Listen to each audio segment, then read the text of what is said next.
ఆరోగ్యమే మహాభాగ్యం అన్నారు పెద్దలు. అందుకే ఆరోగ్యంగా ఉండాలి అంటే తప్పకుండా మంచి ఆహారం తీసుకోవాలి.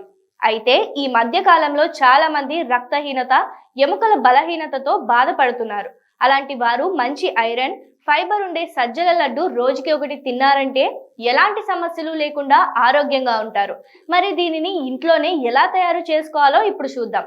కావలసిన పదార్థాలు: సజ్జలు అరకిలో, బెల్లం 500 గ్రాములు, నెయ్యి 10 టీ స్పూన్లు, తెల్ల నువ్వులు, వేరుశనగలు 100 గ్రాములు, బాదం 75 గ్రాములు, ఎండు ద్రాక్ష 25 గ్రాములు, యాలకుల పొడి 1 టీ స్పూన్, సొంటి పొడి 1/2 టీ స్పూన్, ఉప్పు చిటికెడు.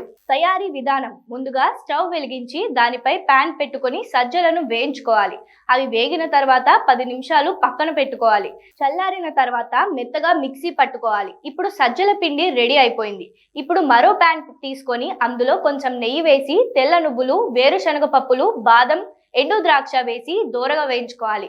తర్వాత వీటిని పక్కన పెట్టి అదే పాన్ లో మరో టీ స్పూన్ నెయ్యి వేసి మనం మిక్సీ పట్టుకున్న పిండిని దోరగా వేయించి పక్కన పెట్టుకోవాలి.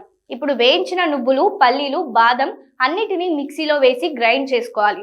తర్వాత ఈ పొడిని పక్కన పెట్టుకొని ఒక పెద్ద బౌల్ తీసి అందులో మనం వేయించి పక్కన పెట్టుకున్న సజ్జల పిండిని, మిక్సీ పట్టిన వేరుశనగ, నువ్వుల మిశ్రమాన్ని వేసి కొంచెం ఉప్పు వేసి మంచిగా కలుపుకోవాలి.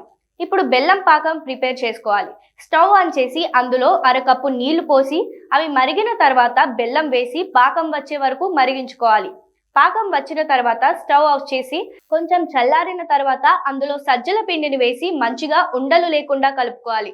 దీని తర్వాత చేతికి నెయ్యి రాసుకొని సజ్జల పిండిని చిన్నగా లడ్డూల మాదిరి చుట్టుకోవాలి. అంతే, ఆరోగ్యాన్నిచ్చే టేస్టీ సజ్జల లడ్డు రెడీ. మరి మీరు కూడా మీ ఇంట్లోనే ప్రిపేర్ చేయండి.